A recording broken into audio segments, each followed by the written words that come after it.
Hello my dear students, Hindi learning channel में आपका स्वागत है। आज एनसीईआरटी क्लास 8 का चैप्टर 4 दीवानों की हस्ती लेकर आपकी अध्यापिका आशिमा महाजन आपके सामने फिर से प्रस्तुत हुई है। इस वीडियो में मैं आपको कविता की लाइंस बहुत सिंपल तरीके से एक्सप्लेन करके बताऊंगी और साथ में आपको सॉल्व बुक एक्सरसाइज और एक्स्ट्रा क्वेश्चन आंसर भी प्रोवाइड कर दिए गए हैं। चलिए पाठ प्रवेश शुरू करने से पहले मैं भगवती चरण वर्मा जिन्होंने ये पोइम लिखी है उनके बारे में आपको थोड़ा सा बता दूं, क्योंकि जो भगवती चरण वर्मा जी हैं वो हमारे हिंदी साहित्य जगत के सबसे प्रसिद्ध लेखक हैं और इनका जन्म 1903 में यानी कि 1903 में उत्तर प्रदेश के शफीपुर उन्नाव जिले में हुआ। इन्होंने प्रयागराज से बीए और एलएलबी की डिग्री प्राप्त की थी। शुरुआत में इन्होंने कविता लेखन पर भी ध्यान दिया, बाद में उपन्यास लिखने लग पड़े थे। फिल्मों में भी इन्होंने काम किया था। काफी समय तक भगवती चरण वर्मा जी ने आकाशवाणी रेडियो के लिए भी काम किया। ये हमने पोइट के बारे में, भगवती चरण वर्मा जी के बारे में जान लिया। अब जानेंगे हम इस पोइम के बारे में। हम दीवानों की क्या हस्ती है, आज यहां कल वहां चले, मस्ती का आलम साथ चला, हम धूल उड़ाते जहां चले। कितना प्यारा लिखा है ना। दीवानों की हस्ती, दीवाने कौन है? इस कविता में कवि ने दीवाने किसके लिए कहा है? जो बेफिक्री का जीवन जीते हैं, मस्ती का जीवन जीते हैं, यानी कि हमारे स्वतंत्रता सेनानी। ओके, हस्ती क्या होती है? औकात। मस्ती का आलम, मस्ती क्या होती है? खुशी। आलम मतलब संसार। धूल उड़ाते, धूल उड़ाते मतलब खुशी मनाते। तो इस कविता में भगवती चरण वर्मा जी क्या कह रहे हैं कि हम दीवानों की क्या हस्ती है, आज यहां कल वहां चले। तो कवि कह रहे दीवानों की कोई हस्ती नहीं होती, अर्थात वो इस घमंड में नहीं रहते कि वो बहुत बड़े आदमी है और ना ही उन्हें किसी चीज की कमी का कोई मलाल होता है, क्योंकि कभी खुद भी एक दीवाने हैं तो अपनी मस्ती में मस्त रहते हैं।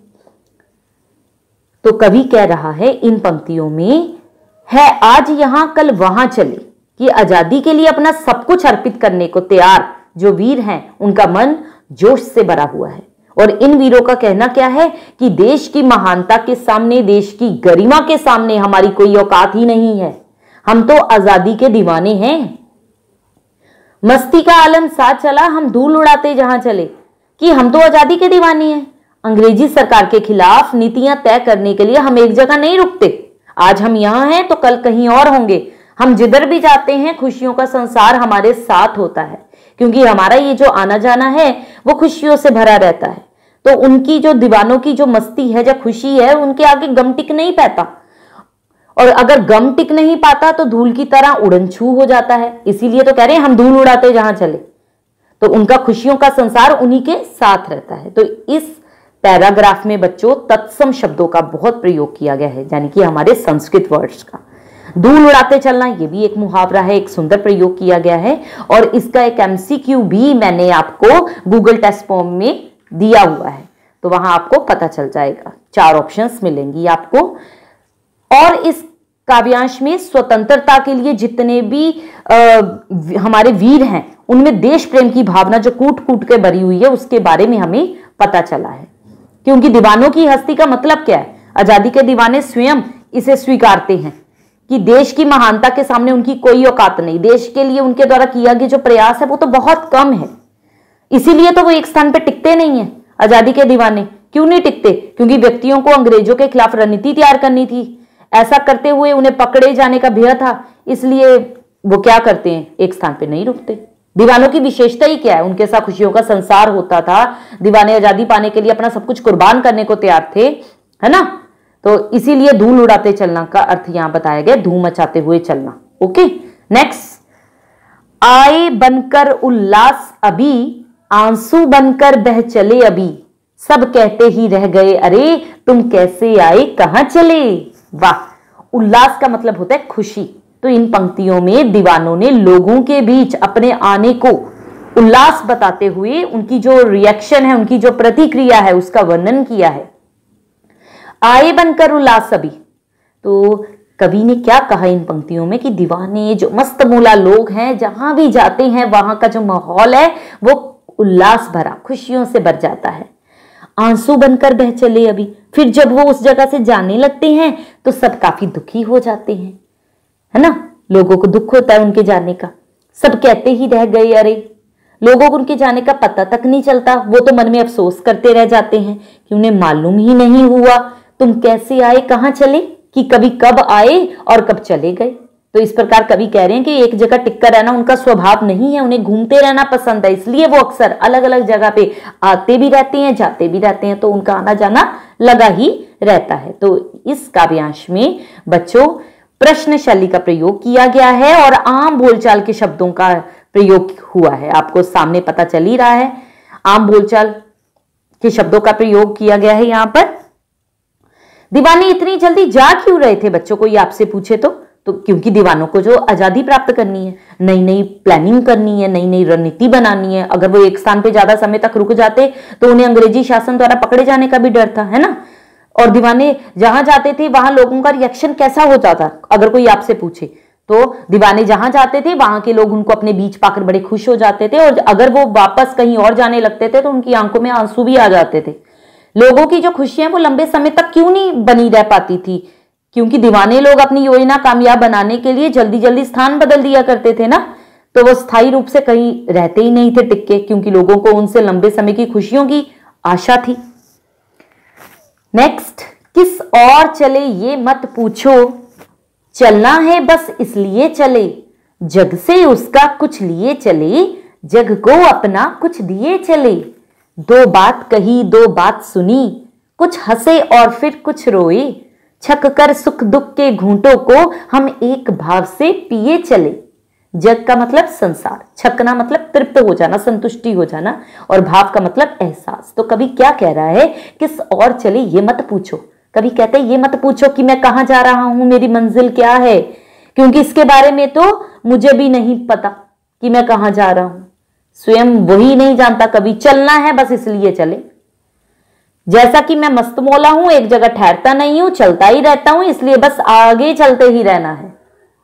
जग से कुछ उसका कुछ लिए चले, तो इस दुनिया से उन्होंने जो भी ज्ञान प्राप्त किया है, कुछ सीख ली है, उसको लेकर वो आगे बढ़ चले हैं। जग को अपना कुछ दिए चले, जो भी उनके पास था वे भी इस दुनिया के साथ बांटते हुए आगे चल पड़े हैं। दो बात कही दो बात सुनी, कभी जहां कहीं भी पहुंचे वहां के लोगों से खुशी खुशी मिले और उनसे बातचीत की, अपना सुख दुख बांटा, कुछ हंसे और फिर कुछ रोए, अपने मन की बात कही, अपना सुख दुख उनके साथ बांटा। छक्कर सुख दुख के घूंटों को हम एक भाव से पिए चले, जब सुख दुख के भाव जगे तो उनके साथ मिलकर हंसे भी, और जब उनको दुख का अनुभव हुआ तो उनके साथ मिलकर अपना दुख भी बांटा। तो सुख दुख उनके साथ मिलकर बांटा, और जो दुख सुख के समय उनके मन में भावनाएं जगी उनको एक दूसरे के साथ बांटते हुए अपना मन हल्का भी किया। क्योंकि जो सुख दुख के भाव हैं बच्चों, वो एक समान हम गमों से पिए चलते हैं और आगे बड़े चलते हैं। यही हमारे स्वतंत्रता सेनानियों की खासियत है। किस और चले ये मत पूछो, है ना। किस और चले ये मत पूछो, चलना है बस इसलिए चले, जग से उसका कुछ लिए चले, जग को अपना कुछ दिए चले। बस कभी इसमें पहले भी मैंने आपको अभी बताया कि अपने घुमक्कड़ स्वभाव के बारे में ही लोगों को ये कह रहा है कि हम किस तरफ चल पड़ेंगे हमें खुद भी पता नहीं है, क्योंकि हमारी कोई निश्चित मंजिल नहीं है ना, पता ठिकाना तो है नहीं, बस चलते जाने की आदत है, इसलिए निरंतर चलते ही चले जाते हैं। हाँ, क्योंकि कभी पल दो पल के लिए जहां भी ठहरते हैं वहां अपने मस्तमौला स्वभाव के कारण लोगों में निस्वार्थ भाव से प्रेम बांटते हैं, उनका सुख दुख बांटते हैं, उनसे कुछ अच्छी बातें सीखते हैं, ज्ञान की बातें उनको सिखाते हैं, कुछ सच्ची बातें उनको भी सिखाते हुए आगे बढ़ते चले जाते हैं। तो आपसे कोई पूछे दीवानों ने क्या लिया और क्या दिया, तो दीवानों ने खुशियों से जितने भी वंचित लोग थे उनके दुखों को लिया और उन्हें खुशियां प्रदान की। और जग के बारे में उनका रवैया कैसा है कि अगर वो देश से कुछ लेते हैं तो देश को अपना सर्वस्व न्यौछावर करने को भी वो तैयार रहते हैं। सुख के प्रति उनका दृष्टिकोण क्या है कि सुख दुख के प्रति दीवानों का दृष्टिकोण कैसा है, वो कैसा नजरिया रखते हैं, है ना। और ये आपको पूरा जो पैराग्राफ है क्या शिक्षा दे रहा है, देश में जो गरीब लोग हैं, जिनको कमी है किसी चीजों की, वो लोग खुशियों के हकदार हैं, हमें उन्हें खुश करने का प्रयास करना चाहिए। Okay, next paragraph.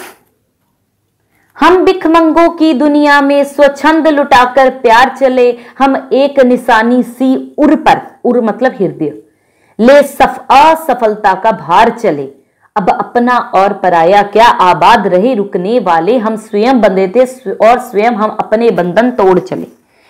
चलिए पहले तो हम इन 4 लाइनों की कर लें कि हम भिखमंगों की दुनिया में स्वच्छंद लुटाकर प्यार चले, हम एक निशानी सी उर पर ले असफलता का भार चले।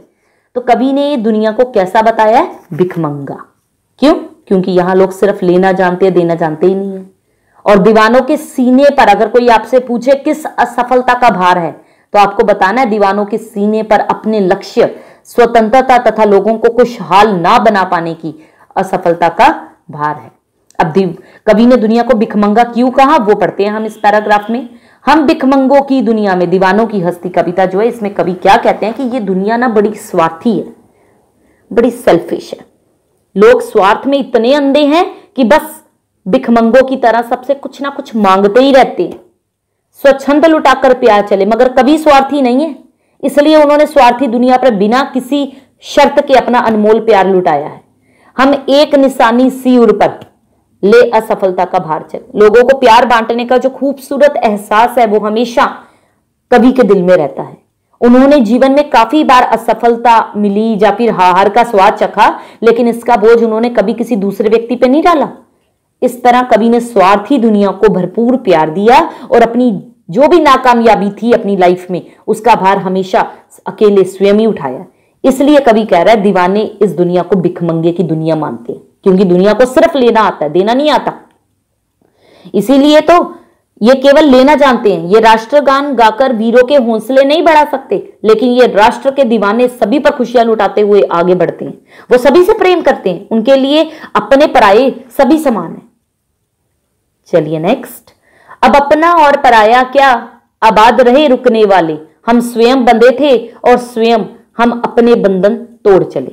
तो कवि इसमें क्या कह रहा है कि दुनिया तो उनके मस्तपोलापन को असफलता मानती है, दीवाने जो है वो अपना और पराया का भेद समझते ही नहीं है।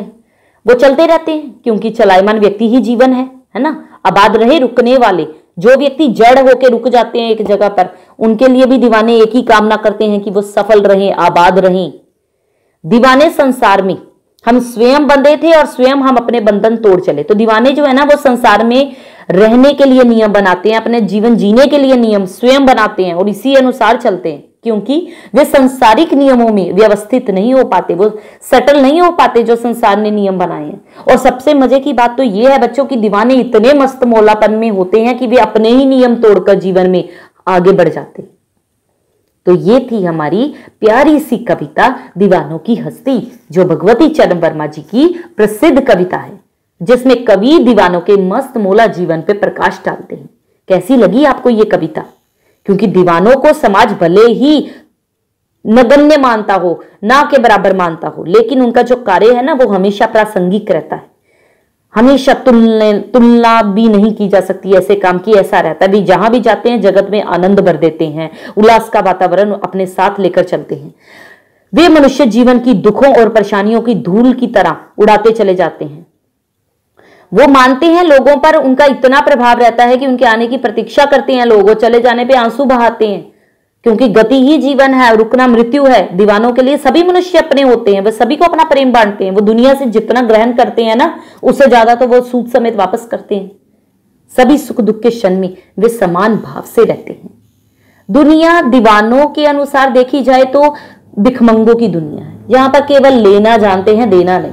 और इसके विपरीत अगर दीवानों की पोजीशन देखी जाए तो वो अपना सर्वस्व न्यौछावर कर देते हैं। उनकी यही जो सरलता है वो दुनिया को असफलता लगती है। दीवाने अपने पराये में भेद बिल्कुल नहीं समझते, वो सभी की मंगल कामना करते हैं, भले ही दुनिया उनके बारे में कैसे भी थॉट्स रखती है। दीवाने तो स्वच्छंद होते हैं, वो अपने नियम स्वयं बनाते हैं। और मजे की बात है अपने नियमों से स्वयं भी बंधे नहीं होते, वे अपना स्वयं बनाए हुए नियमों को तोड़ के भी जीवन में गतिमान रहते हैं। ये आपको क्वेश्चन आंसर्स भी दे दिए हैं आपकी बुक की एक्सरसाइज के, और ये शुरू हो गए आपके एक्स्ट्रा क्वेश्चंस। अगर कोई आपसे पूछे तो आप उनको आंसर दे सकते हैं। बहुत अच्छी कविता थी और आपको भी सीखना चाहिए दीवानों से। हमें अपने पराई का भेद भूल जाना चाहिए और मन लगाकर पढ़ाई भी करनी चाहिए, क्योंकि हम पढ़ेंगे सिर्फ अपने लिए नहीं पढ़ते हैं, हम पढ़ते हैं अपने परिवार के लिए, अपने समाज के लिए, अपने देश के लिए। ओके, तो सिर्फ अपने लिए पढ़ाई मत कीजिए, पढ़ाई ऐसे कीजिए कि आपका देश भी आप पे गर्व करे, आपका समाज भी आप पे गर्व करे। ओके, ये एक्स्ट्रा क्वेश्चंस हैं बच्चों। दीवानों की विशेषताएं भी बताई गई हैं इसमें। दीवाना मस्ताना होता है, सुख दुख बांटने वाला होता है और उल्लास से भरा हुआ होता है। और कवि किन बंधनों को तोड़ने की बात कर रहा है वो भी इसमें आपको बताया गया है। कवि ने दुनिया को भिखमंगा क्यों कहा है वो भी मैंने आपको समझा दिया है पैराग्राफ में। और कवि जग को अपना क्या योगदान देना चाहता है वो भी आपको बता दिया गया है। कवि की मंजिल निश्चित क्यों नहीं है ये भी आपको बताया कि जो भी राह उसे दिखती है वो उस पर आगे बढ़ जाता है, उसकी तो कोई मंजिल निश्चित है ही नहीं। हम स्वयं बंधे थे और स्वयं हम अपने बंधन तोड़ चले। तो कभी स्वयं बंधता है सांसारिक बंधनों से, बंधा हुआ है, अपने सांसारिकता के बंधनों को तोड़ के इच्छा से स्वच्छंद जीना चाहता है तो आगे बढ़ चलता है वो। ओके स्टूडेंट, जल्दी मिलती हूँ आपको आपके नेक्स्ट चैप्टर के साथ। Till then good bye everyone.